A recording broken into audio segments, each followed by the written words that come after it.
he says you've been justified by his blood, but because of that justification, because you received that righteousness that comes by him, how much more are you going to be saved from his wrath? Now, remember, put it in the context. The wrath of God that he talked about, the wrath of God that he said was demonstrated, was where people would go deeper and deeper into unrighteousness, further and further away from natural affections, just doing all kinds of slanderous things, ungodly things, deceit, malice, envy, bitterness, backbiting, theft. You just think of the whole gambit of things, fornication, debauchery, all these things. He mentioned quite a few.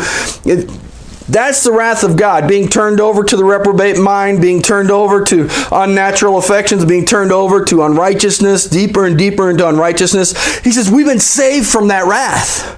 We don't have to let unrighteousness rule in our lives anymore. We don't have to let those bondages to the things of the flesh rule in our lives anymore. Yes, it can be a struggle. Yes, there are things that some of us may struggle with till the day we die. I don't know.